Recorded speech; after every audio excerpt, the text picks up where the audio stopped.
Good evening and welcome to the Bell County Expo Center. I am legendary sports radio icon, The Warrior, bringing you the finality, the finals, the finality of it all, the 2020 Western Professional Hockey League Fighting Championship. We started with 32 fighters.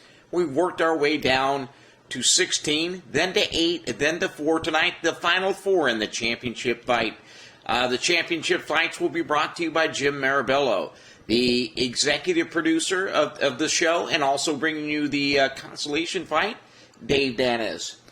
Anyway, tonight, folks, it looks like a great evening as I came in through I-35 and then got on 190 out here looking at the Garth building and all the memories that were brought from us. I look down right now and I see Peter Zurba Jersey being retired in a ceremony that should be attended by all. In the meantime, rest up, grab your popcorn, relax. We're going to go to a quick commercial timeout, and when we come back, Jim Mirabello, the former voice of the Central Texas Stampede, and hopefully we'll get a chance to talk to Peter Zurba, whose jersey is being retired now.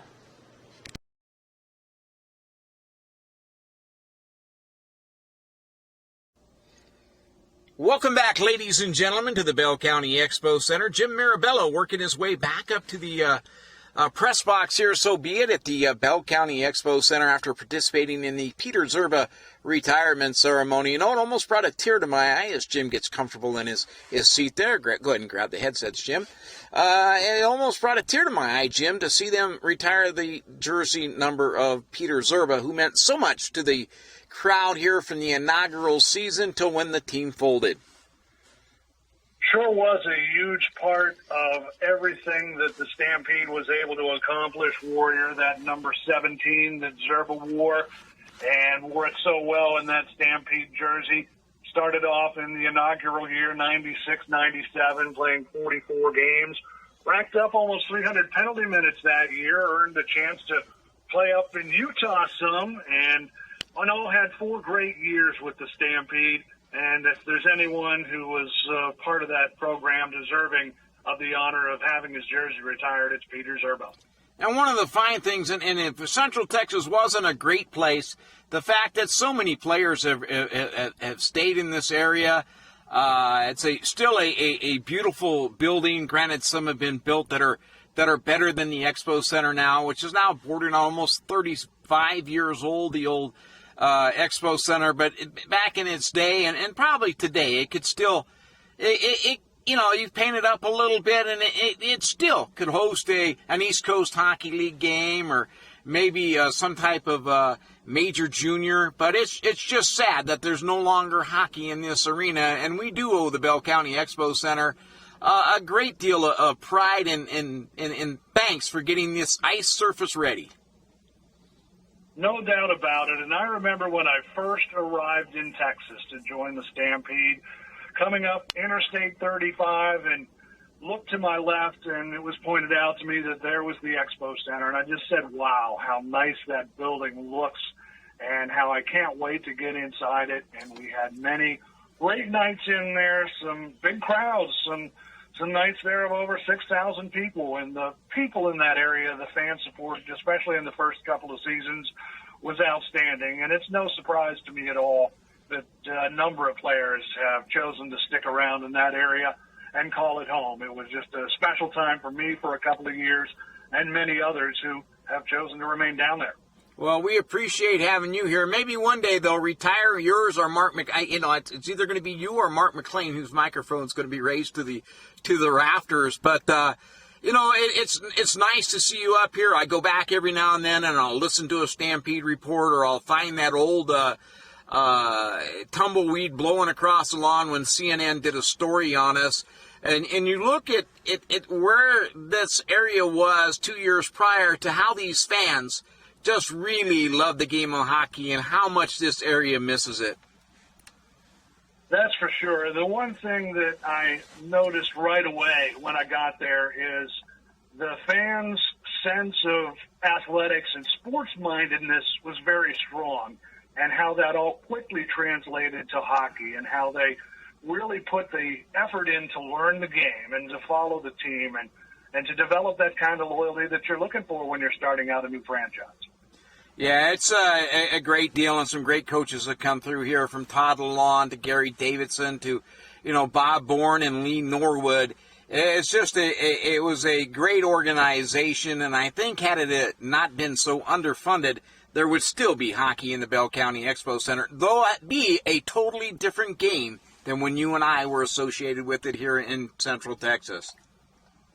The game certainly has changed a lot since back in those days, but hockey's still strong in Texas. You look at the following of the Dallas Stars, and a lot of credit to the growth of the game has to go to a lot of these smaller towns and the presence of the Western Pro Hockey League in Texas and Louisiana.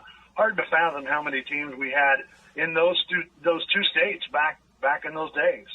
It's a beautiful game, and it looks like you can see the players are skating around down there off the ice. It looks like our first two combatants, so be it, are ready. And Jim, this is kind of a exciting time for me, a former member of the Central Texas Stampede, David Oliver, taking on Jeff Bumstead in our first fight. As you can remember, Jeff Bumstead in that first inaugural season in the playoffs had cross-checked Jimmy Peters, the veteran defenseman, and young Matt Brenner came darting against the ice and took on Bumstead. And after he beat Bumstead and decisively beat Bumstead, it changed the whole manner of that series. Sure did. And Matt Brenner, who had, I think, his season high in penalty minutes was 50, good solid defenseman, and 5'11", 225, and he didn't hesitate. And when you get into a series like that, moments like Brenner standing up to Bumstead, and not just standing up to him, but really handling himself very well in that exchange, can set the tone for a series, and what a series that was. It most definitely was, and believe me, 25 years later, I never failed to mention it. And that final season, while I was working in media and doing radio, I even put that in the game notes, and Matty came up to me and he said, "Hey, Warrior, are you trying to get me beat up?" But, yeah, so 25 years later, I still bring it up from time to time, and Jeff Bumstead has definitely been a good sport about it.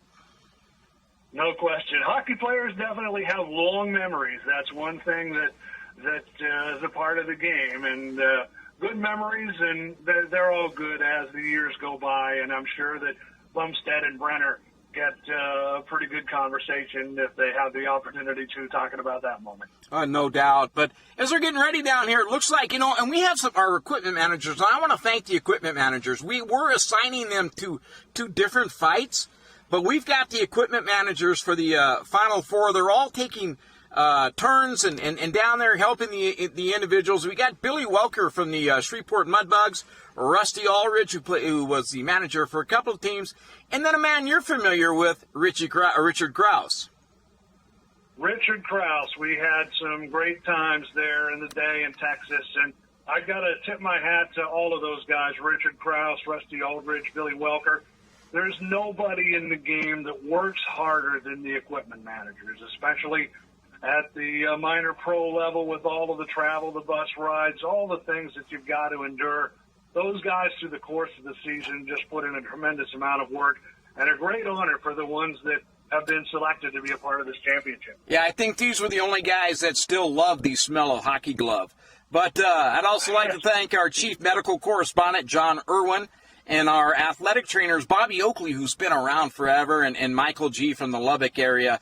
Tonight's director of officiating is going to be Chuck Harrison. Our linesman for the first fight is going to be Clay Sigerson. And then we'll have Dean Hill and Brian Bull taking part of this as well. Also, Dave Danis is down there ice side, kind of enjoying his meal with the Oxbow. He'll be doing the consolation round. Anyway, Jim, if you could set the table, it looks like our combatants are about ready. Sounds good, Howard. Looking forward to it. The combatants loosening up, getting ready to go on a fight night here in Central Texas. Tonight's event coming to you from the Bell County Expo Center, the home of the Central Texas Stampede for 5 seasons from 1996 through 2001. This building seats over 6,000. Unfortunately, though, tonight, due to the coronavirus pandemic, the seats are empty. But no doubt we would have a great turnout in the building had the fans been able to show up. Our thanks to Tim Stevens, the executive director of the Expo Center, John Duncan, the assistant director, Richie Walsh, the Zamboni driver, doing a great job getting the ice surface ready to go. Thanks also to the Best Western Inn at Scott and White for the accommodations and the pre-fight dinner that we had, social distancing, of course, in the Canyon Club here at the Expo Center, catered by the Oxbow, a great steakhouse and restaurant right in the shadows of the Bell County Expo Center. Speaking of started out with... Go ahead, Jim. I apologize. Speaking of the Oxbow, don't forget after we have the initial introductions, I'm going to throw it back to our producer, Gene Watson, for a quick commercial, and then we'll come back and get into our first fight. Sounds great. Thanks to Gene Watson, talking in our ears, our producer tonight, assistant general manager, director of scouting for the Kansas City Royals, and Gene was a big part of our radio broadcasts back in the day with the Stampede on KTEM, and it was great having Mark McLean alongside in those days as well. 32 fighters started out this event. It's now down to 4. All of these fighters have been a part of some melees through the years with gloves and sticks all over the ice, but now it's just down to 1-on-1. At center ice at the Bell County Expo Center, the semifinals, Jeff Bumstead against David Oliver, Brad Winfield then taking on Mel Engelstad, and we look forward to bringing it to you, Warrior. Hey, thanks, Jim. I'm going to throw it real quick to Gene Watson in our studio, quick commercial, and we'll come right back. And don't forget, it's going to be Jeff Bumstead and David Oliver. The Western Professional Hockey League 2020 Fighting Championship semifinals are about to get underway at the Bell County Expo Center. And in our first bout of the night, we've got Jeff Bumstead taking on David Oliver. Bumstead, a 5'10", 220-pounder out of Winnipeg, Manitoba, will wear the jersey of the Corpus Christi Ice Rays tonight. Bumstead came out of college hockey, Cornell University, to start his pro career, spent 4 seasons with the Corpus Christi Ice Rays, and not only was a great fighter, but he could score as well, finding the net for 2 30-plus goal seasons, racked up 663 minutes in penalty time in his WPHL career overall, and all that while averaging over a point per game. He started out his pro career, like Warrior and I talked about, with the New Mexico Scorpions in the 96-97 season, went on to become the league scoring champion in 1999-2000 with Corpus Christi, 34 goals, 86 assists, 120 points in that season for Bumstead, who also earned the WPHL MVP honors during his career and continued his pugilistic efforts after his hockey days were done, hanging up the skates and moving on to the MMA for a good bit of action there. How did Bumstead get here? He beat Kevin Holliday, a former teammate, in a knockout. And he's also maybe hoping to get a chance to square off against another former teammate, Brad Winfield, who would take on Mel Engelstad in the other semifinal event here tonight. And then Bumstead knocking out Roger Maxwell, and then in the Elite Eight, getting past Sean Legault. David Oliver, one of the fan favorites tonight, the other combatant in the semifinals to take on Bumstead. He will wear the jersey of the Central Texas Stampede in honor of the Expo Center and the home folks here tonight. 6'3", 205-pounder from Alberta, Prince Edward Island. He was with the Stampede in the 98-99 season, played in 67 games that year, 357 minutes in penalty time. And like Bumstead, Oliver had a knack for scoring as well, 22 goals and assisted on 45 others that year.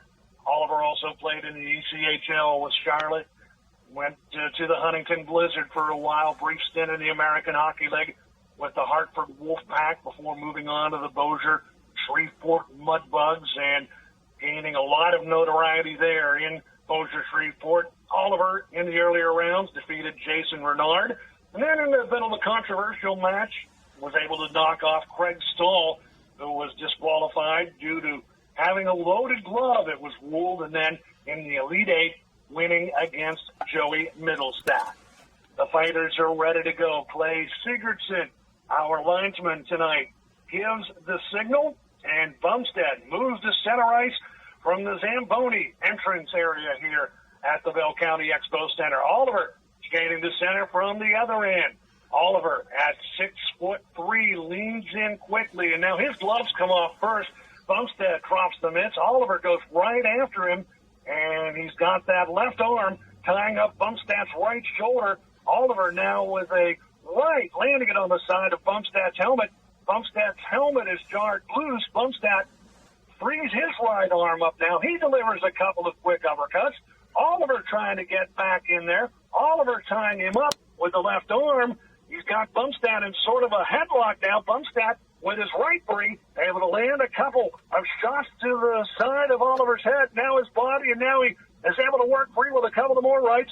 Oliver countering, trying to land a few. Bumstead standing in strong. Now he grapples with him a little, and down he goes. Bumstead able to gain leverage on top of Oliver, taking him down here in the semifinal round. Linesman Clay Sigurdsson moves in. Bumstead victorious. Bumstead will move to the finals. He will take on either Mel Engelstadt or his former Corpus Christi Ice Race teammate Brad Winfield. Warrior? Oh, what a fight, Jim. You know, in a number 4, Bumstead comes all the way up from a number 4 seed, and he was a little bit disappointed in our off-mic conversations with that number 4 rating, but coming up and beating a very big, a very game David Oliver, a little bit disappointed losing here in the Bell County Expo Center. He loses his chance to win the $10,000 top prize, but he still can compete for the $1,000 or the set of steak knives. Anyway, Jim, I'm going to throw it back to Gene Watson in studio, and when we come back, we'll have another semifinal matchup between Mel Engelstadt and Brad Winfield. Welcome back to the Bell County Expo Center. Thank you, Gene Watson, as we get ready for our next semifinal, our Final Four matchup between fireman Mel Engelstadt and former member of the Central Texas Stampede, Brad Winfield. Hey, excellent call, Jim, on that previous fight. That was a beautiful fight. I'd like to thank Richie Walsh for going out and doing a quick job of the Zamboni machine, not having to shade the ice very much, except for right there at center ice. And he's always done a great job getting the surface ready to go at the Expo Center. Not an easy job sometimes in the heat of Central Texas, but Richie Walsh has always been right on it. You know, and also if you look down there at Brian Bull, looks like Brian has put on a little bit of weight since we last saw him here in the Bell County Expo Center. That jersey's fitting him a little bit tight. Now he's got the stripes on and the whistle. Brian Bull, a veteran, great officiating crew that has been assembled. Veteran Chuck Harrison, no doubt, he's dished a lot of penalty time out to these guys over the years. Clay Sigurdsson, the linesman in our first bout tonight. Brian Bull getting ready to work. Dean Hill as well. And kudos to those guys for all the hard work that they've put in and all the travel, the unsung heroes of the game, so to speak, over the years. Yeah, who would have thought that Warrior known for booing? I guess I was on CNN yelling at referee Carl Meyer back in the day. And I got to share a quick story as we get ready for this. As Rick Kozubak, the former league commissioner, and I'd like to send a shout out to our commissioner emeritus, Brad Treeleving, who's up in Calgary right now taking care of some issues with the Calgary Flames, as he's the general manager up there. But he says he'll never forget when he was walking into the officials' room down at the Tarrant County Coliseum. He said, I walk in the officials' room, and there's the Warrior in his underwear ironing his pants. And I looked around, and they were all like, hey, Warriors are a buddy. And he said, you know, I thought that all the officials and the Warrior did like each other. I said, that's only for promotional purposes. Yeah, it's good that they were able to look after you like that. We wouldn't want you walking around in wrinkled pants, that's for sure. Well, and even a quicker story, Jim, is that when we went out the night before, I had spilt some hot sauce on my shirt, and I couldn't get it out, so I walked around for a half hour in a sling that was provided for me, so it looked like I had hurt my arm when really I was just covering up a stain. Matt, a miraculous recovery that you had there. But that hot sauce in Texas, that can leave some stains. That can burn a hole in there. I remember enjoying some of it down there that could be quite scorching. That's why I just use the special sauce here from the Expo. Anyway, Jim, it looks like our combatants are ready. Brian Bull is ready. Go ahead and take it away. We've got Brad Winfield. We talked about some fan favorites here in Central Texas, and Winfield was certainly one of those. He'll battle Mel Engelstad. Winfield, 6 foot, 220-pounder out of Gibsons, British Columbia. And this ice surface was his home in his rookie pro year with the Central Texas Stampede before he moved on to a spectacular 3 years in Corpus Christi.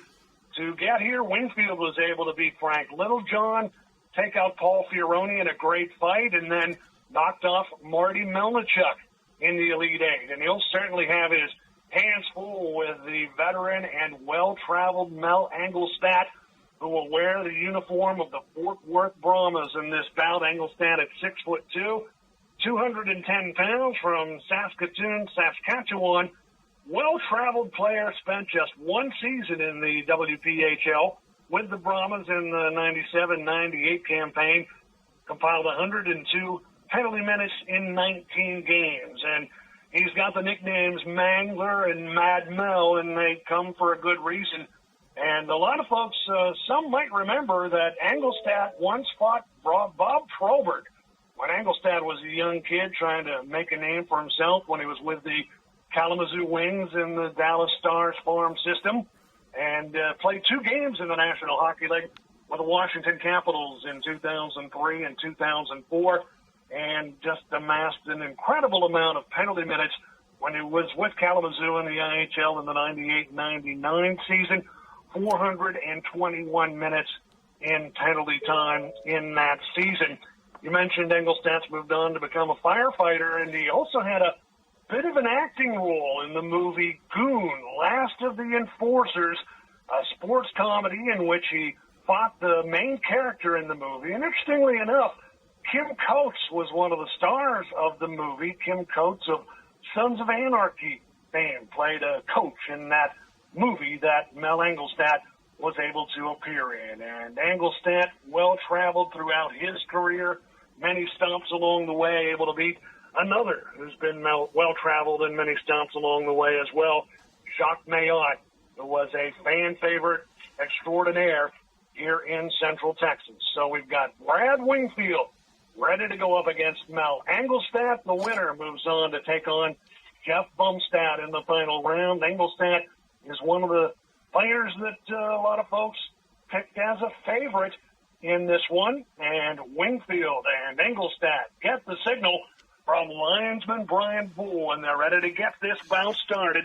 They lean in right now, eyeing one another up, each with a good grasp now of the other's jersey right after the gloves came off. They're jawing a bit with one another right now, and Engelstad able to free up that right hand, land a couple of quick jabs to the side of Winfield's head. Winfield responds with an uppercut jab, then another. Engelstad coming back with a left, and the uppercut able to make some contact.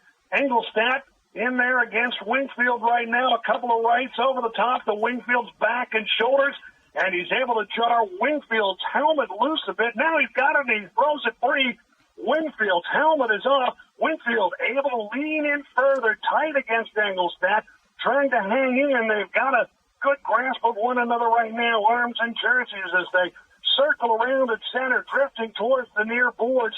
This fight creating a little distance now from where it started. This one may last a while. Engelstad now comes with a couple of rights, able to get him to land. Winfield battling to hang in there. Now Winfield with a big left hook, right on target. Middle, and Engelstad not expecting Winfield to shake that left hand loose. Winfield with a couple of rights now over the top, grabs a hold of Engelstad, takes him down to the ice. Winfield was able to hang in there early against Engelstad and then deliver a huge blow that swings the fight in his favor.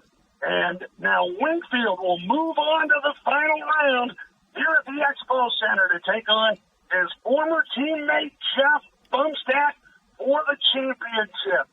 congratulations to Brad Winfield in the big battle against Engelstadt. Winfield able to hang in early, get that left free, and deliver a crunching blow and come out on top against the veteran Mel Engelstadt. Warrior?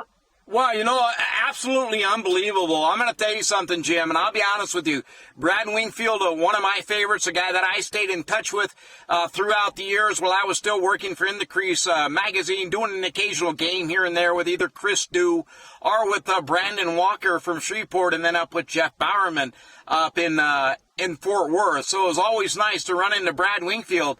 But I praise the Lord, if I could use that expression, that I was not able to find a casino to take this bet, because I was willing to place as much as $500 on Mal Engelstadt, just because of the way that he had come through the tournament, the way that he had looked. He's in tremendous shape, being a fireman. I am absolutely shocked that Brad Winfield won this fight.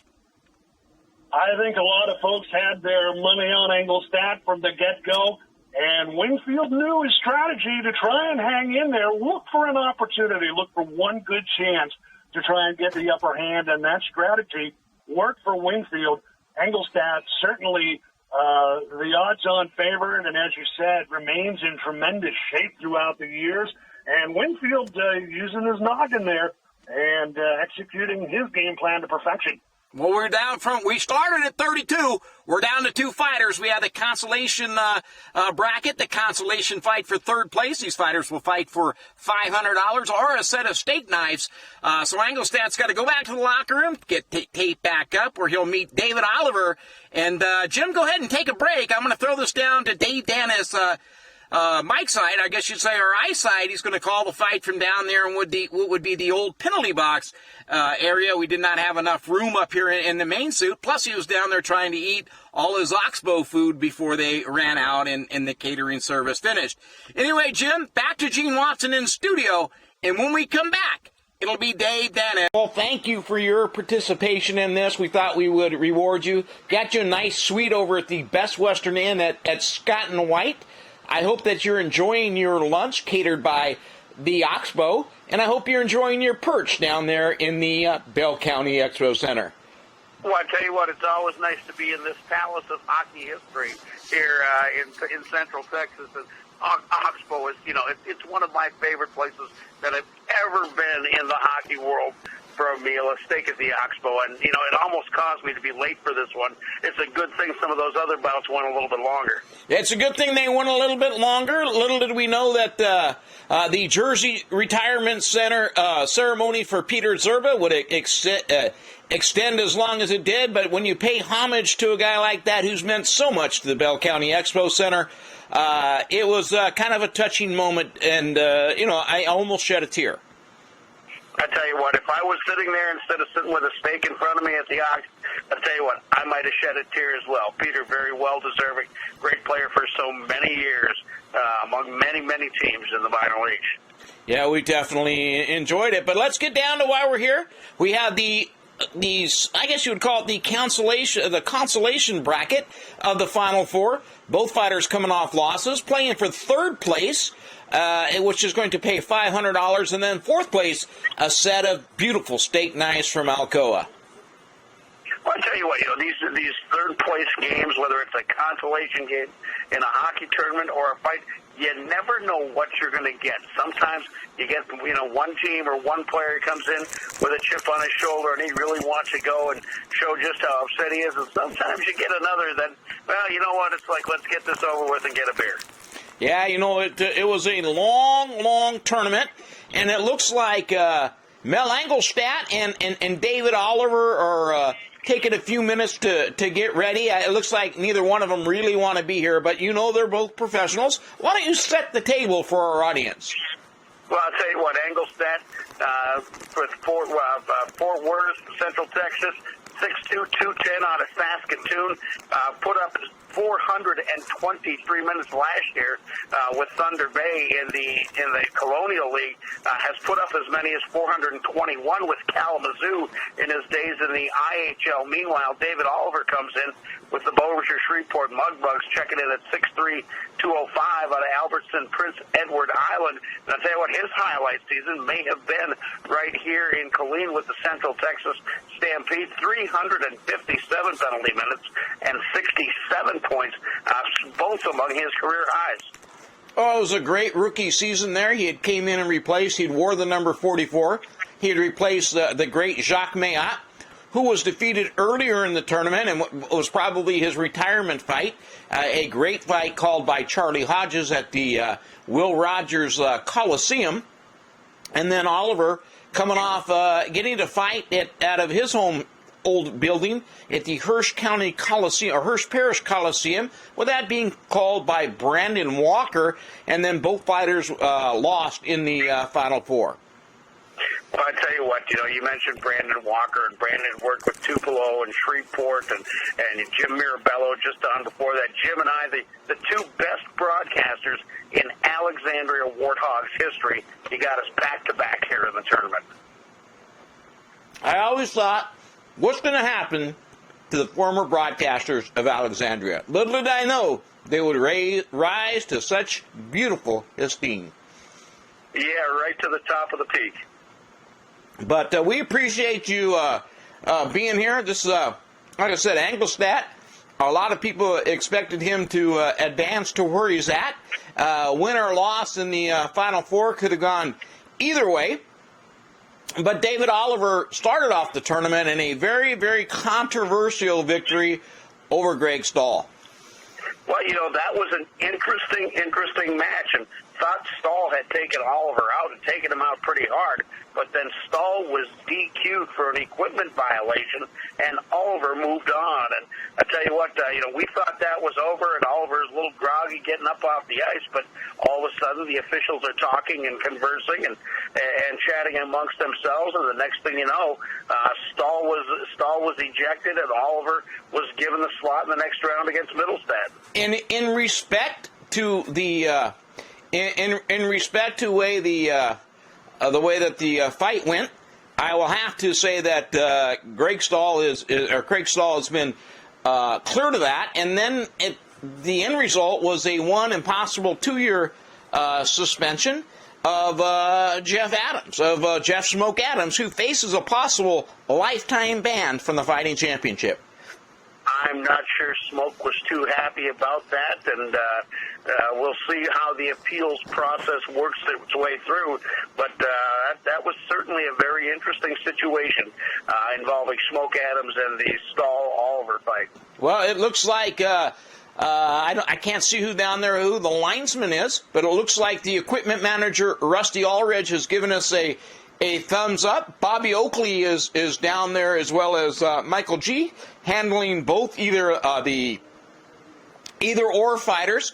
And I'd like to thank Dr. John Irwin for providing his medical expertise as he sits up at the Best Western Inn at Scott and White, monitoring this via his telecom. I tell you, everybody that's been involved with this event has been just outstanding. It's so good to run across so many familiar names and faces and venues throughout the course of it. And it's just been an outstanding event. And now we're getting down into the meat of it. Well, it looks like I'm going to go ahead and leave it with you. This is your call. Thanks again, Dave. We totally appreciate you. Do not forget to turn in your expense sheet. Mike Madugo kind of exceeded his expenses. Hopefully that you can come in with, under budget, but that's a different story. Good luck to you. I was sitting with Maduno last night, and anyway, we'll see how that expense sheet looks out. Yeah, good thing the Best Western Inn at Scott and White closes at midnight as far as the bar goes. Anyway, enjoy enjoy the fight, and then enjoy the remainder of your meal, and we will talk to you next season. You got it. All right, we've got David Oliver, Bossier Shreveport Mudbuck, 6'3", 205 out of Albertson, PEI. Got here with a win, or got here after getting beaten by Jeff Bumstead in the semifinals. Bumstead in the final takes on Brad Winfield, who defeated Mel Engelstad in the semi. Oliver again, 6'3", 205 out of Albertson, PEI. Engelstad, 6'2", 210 out of Saskatoon. Oliver getting here with wins over Bumstead, Middlestead, and the aforementioned controversial decision over Stahl. They'll line it up at center ice. Oliver taking a quick look at Engelstad, gives him a fake punch, now gives him a push and a shot. There's one in the midsection by Oliver. Engelstad takes it, trying to tie him up. Oliver gets a right out. Oliver gets another right out, and Engelstad has him tied up. Now Engelstad and Oliver still tangled up at center ice. They're pushing, they're shoving, trying to get one loose. Engelstad gives him a pop in the head with his own helmet. No call made by the referee. Engelstad has Oliver staggered. Engelstad with a right to the face, another right to the face, a left to the helmet. Then Oliver gets in an uppercut to the jaw of Engelstad and backs Mel off just a little bit. They're kind of recovering. They're kind of resetting themselves here at center ice. Oliver with a big left into Engelstad. He's got him staggered. Another left to Engelstad. And Engelstad, referees are going to stop in. That's all of it. Boy, oh boy, I tell you, it was a hellacious fight. Engelstad had got that pop in the head. I'd like to thank Oliver for coming down. Engelstad for his appearance. Oliver. Welcome back to the Bell County Expo Center. Dave Danis, great fight call is Brad Winfield, great fight call as Mel Engelstad defeats David Oliver. What'd you think, Jim? Did you get a chance to see that fight? I did. I was trying to scarf up some oxbow leftovers. There weren't many, but I did get my hands on some, and congratulations to Mel Engelstad. Came back strong. You wondered how he was going to respond after being upset by Brad Winfield, but Engelstad shook it off, got right in there, and showed the form and the poise that he's been made of all these years and the shape that he remains in. And congratulations to him for taking down that third prize. You know, and that is nice. He gets the $500. David Oliver does not go home empty-handed. He does get a set of steak knives from Alcoa out of Waco. And if he sticks around at the post-fight meal, he'll be able to use that to cut his steak from the oxbow. That might be a coveted prize because there's going to be a lot of steak going around after this is done, and everybody might want to borrow Oliver's steak knives, and he might be able to loan them out in exchange for a little bit of prize money. Yeah, so he doesn't go home empty-handed. Those 7 knives come with a retail value of $79.99. Anyway, Jim, we get ready for the championship fight between fourth-seeded Jeff Bumstead and second-seeded Brad Winfield. So you go into these things, it's almost like the Final Four of the college basketball. It's not unusual that the top-ranked teams don't advance out of the Final Four, but at the end of the day, to have a fourth seed come up in a tournament like this where it's not a team event, where it's an individual event, it was kind of surprising to see Jeff Bumstead come out on top and as convincingly as he's had many of his wins. Good comparison to the Final Four. I know with mine, you can often crumble up the brackets and throw them away about a week in because they never look like what you thought they were going to look like, and that's part of the excitement of it and the unpredictability that makes it so much fun. And to see Jeff Bumstead and Brad Winfield emerge through this great field of fighters that you were able to assemble for this event is a lot of credit to them. I think my money was on Engelstad coming in, a lot of people the same way. But here's Bumstead and Winfield, two deserving combatants in this championship round. I'm excited. You know, there was a lot of travel. You know, we couldn't get it.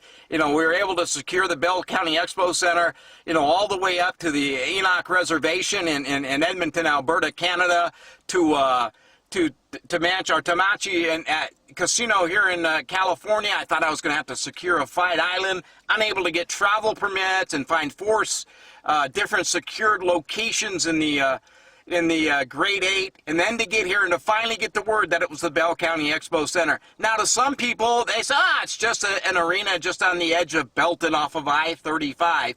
But to you and I, this is like our palace. This is our golden palace, our Caesar's palace. You know, so many memories in this Expo Center between you and I, and now I'm almost, I don't want to say melancholy, but it's almost sad that it all comes to an end tonight. We present a champion, we say our goodbyes, and who knows when we'll do this again. Same way with the hockey season when you know it's coming down to a close, especially when you get into the postseason and you've got a maximum number of games left. It's a moment that you know that you're going to get to, and it does make it bittersweet, but exciting at the same time. And I'm sure that these fighters will be ready to take a little bit of a break once this is all done, but no break coming up for Jeff Bumstead and Brad Winfield. We're going to square off with the championship here in a little bit. Yeah, it looks like Dean Hill gets the draw here. I was kind of thinking it would go to Clay Sigerson. Dean Hill with a surprising. He called the consolation fight, and then the other officials elected him as a show of respect. They asked that he do this championship fight, so hats off to Dean Hill. Might not have been the guy that I selected, even though he did buy a car from me about 3 years ago. Came all the way up from Houston, so that's always nice when somebody that you know from hockey comes up and does some other type of business for you. But Dean Hill, Richard Krause gives us the thumbs up, and Jim, go ahead and take it away. It looks like both fighters are ready. Shakey's down there waving his stick at us. I think he's having a little bit of fun down there. Shaky is ready to go. He is so excited about being back in the Expo Center. He spent so much time in this building doing so many things for the Stampede and the organization back then, and he's just all smiles as he works this event tonight, and an ironic, interesting final between Jeff Bumstead and Brad Winfield, the two teammates. Jim, I hate to interrupt you, but I look up in the stands right there. Is that Wild Thing? Is that Wild Thing making his way down to the ice? Is that Pat Harvey? It is Wild Thing. What an appearance, what a surprise. Wild Thing, who had gained a lot of notoriety in his own right, is here putting on a show tonight. It's just too bad that the fans weren't able to come out and see it. Oh, it is. Wild Thing putting in the great effort nonetheless. Oh, it's amazing. I remember when he fought John Blue, one of the only mascots to fight a goaltender. But it looks like he's being escorted by Director of Operations Leon Frederick. Anyway, I didn't mean to interrupt you, but you look up, and Flagman has passed away as another big man that you'd see around the Bell County Expo Center.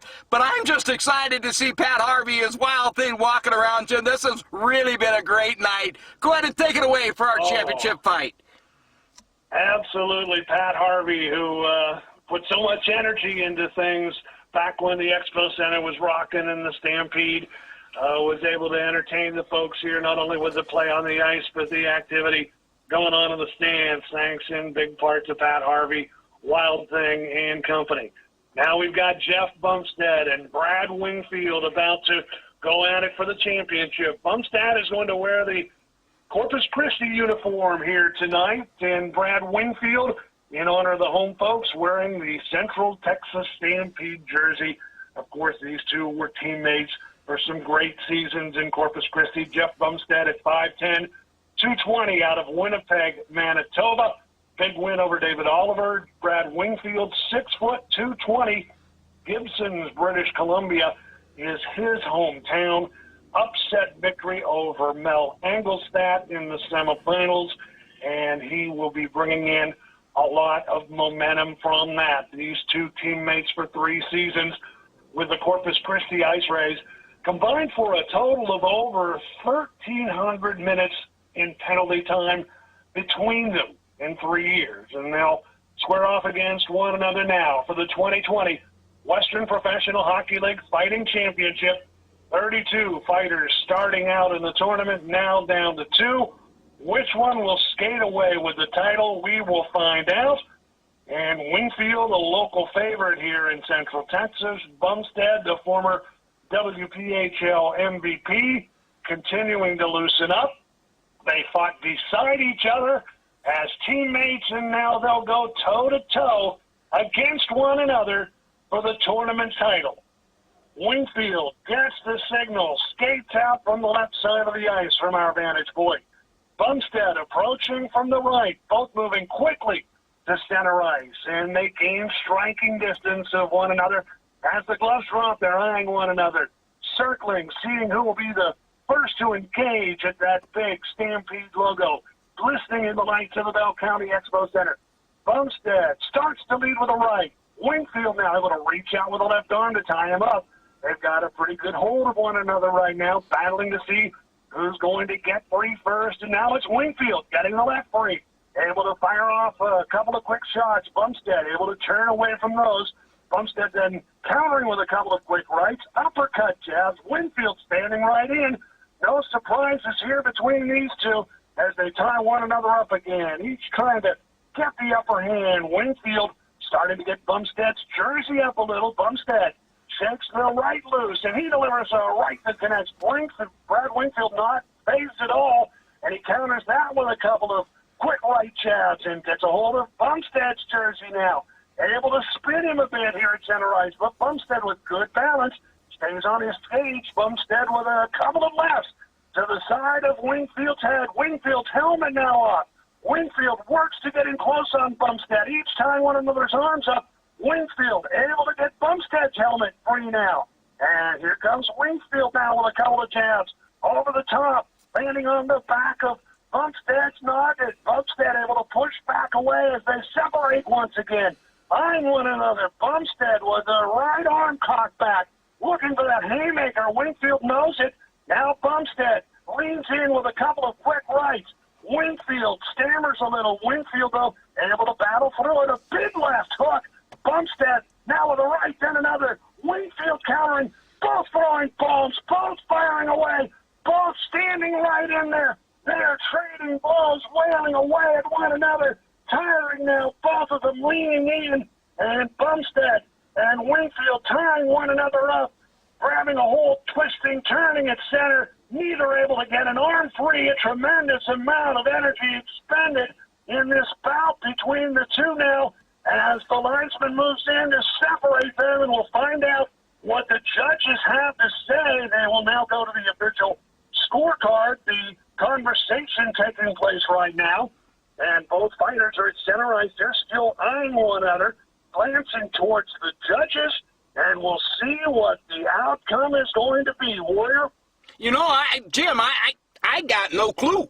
I thought Winfield, then I thought Bumstead. Whoever wins this is going to be deserving, and it's only sad that somebody has to take second place here. Now, Jim, hold on just a second. I'm getting a phone call from Leon Federick, the director of operations for this tournament as part of the Western Pro Hockey League. I'm getting a phone call from him. Yeah. Okay. I'm trying to get it live on the air, Jim, and I'm not going to be able to do it being transferred through by Gene Watson. Okay. All right? Okay, we're good. All right, thank you. All right, Jim, here's the deal. If this ends in a draw, we're going to have a sudden victory. So let's wait for the decision, and then I'll explain it. Hopefully I don't have to, because we didn't plan for this. This is a reaction. This is being reactive instead of proactive, but let's see what they decide. Here comes the decision. Our referee and Chief Chuck Harrison consulting with the judges, informing the fighters, and now sending us the word that it has been scored a draw. The fight has been ruled a draw, but we've got to have a winner here tonight, so we will go to a sudden victory round to determine the 2020 Western Pro Hockey League Fighting Championship. Brad Winfield and Jeff Bumstead are getting a little bit of a chance to rest up, collect themselves, catch a much-needed breather. They've each given it their all in this championship fight, and now they're going to have to give some more to determine the victor. It's like an overtime game 7. But then quickly, or will it continue long into the night? We're about to find out as both fighters finish regrouping at center ice. Richard Krause, the equipment manager, helping everybody get organized and back in fight mode. Helmets back on, both fighters poised and ready. for the sudden victory round. They get the signal to start back up, and the gloves quickly drop. Bumstead, who continued his pugilistic pursuits in the MMA after his hockey career ended, hoping to capitalize on some of that conditioning in this long bout. And he wastes no time moving in. He goes on the attack quickly. He's able to get a hold of Winfield's jersey. Winfield battling, breaks free, shifts his balance a little as Bumstead delivers a huge roundhouse right. Winfield stunned, attempting to counter. Bumstead with another right. Follows with a couple of left uppercuts, landing our target. Winfield battling to try and hang in.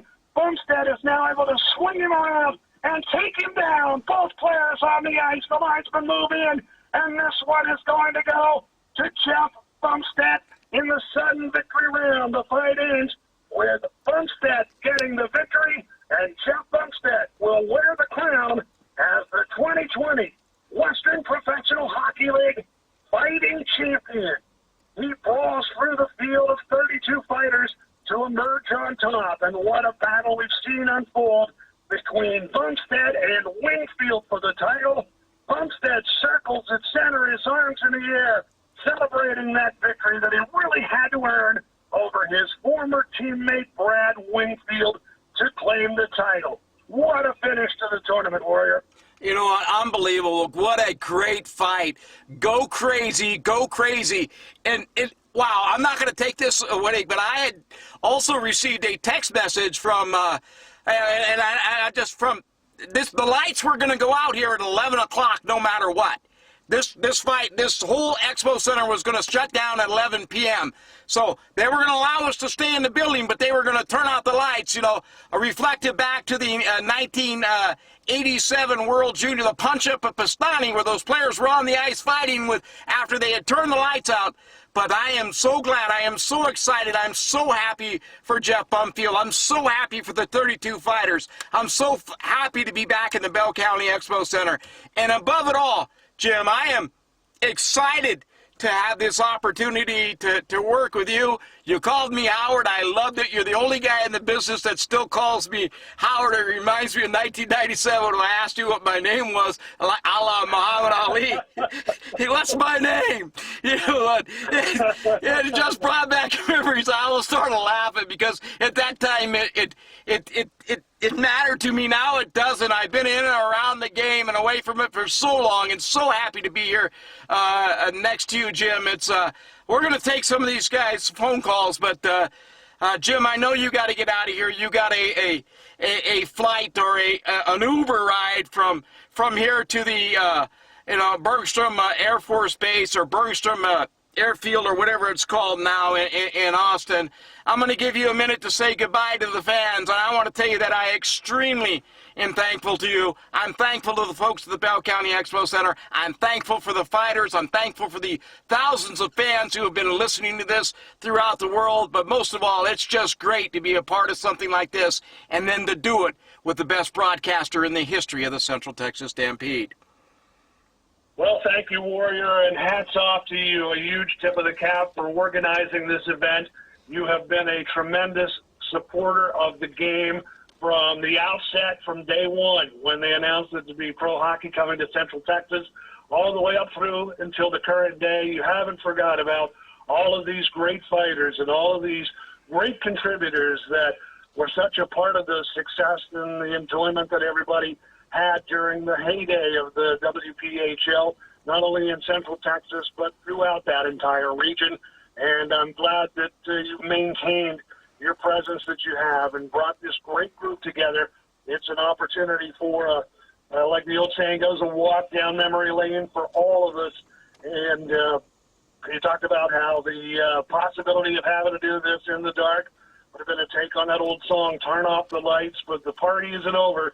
This party will never end. It'll keep continuing on as long as we remember the great days and the people that were a part of it from back when we were all together as a part of things in Central Texas and throughout the entire Western Professional Hockey League and later CHL days. Warrior, again, congratulations on the great effort. Thanks for including me. I've got a quick meal to grab from the Oxbow and then a plane to catch. I'll be on my way and look forward to great things to come. Yeah, thanks again, Jim Mirabello. It's been absolutely amazing. I want to give a quick salute out to the fighters that weren't able to make it because they have passed away. A quick shout out to Rob Gwynn, formerly of the Central Texas Stampede, Frank Soltis, Derek Crawford from New Mexico, and Brandon Christian, formerly of the formerly of the Lubbock Cotton Kings. You guys are gone. You're not forgotten. Your heart has been with us, and my heart is definitely with the people here in Central Texas. It's been a pleasure. We're going to go ahead and throw it back to Gene Watson, and I just thank you guys for letting me come into your living rooms and do this. And we're going to go ahead and kind of freshen my eyes up a little bit, and we'll be back and we'll be taking your phone calls.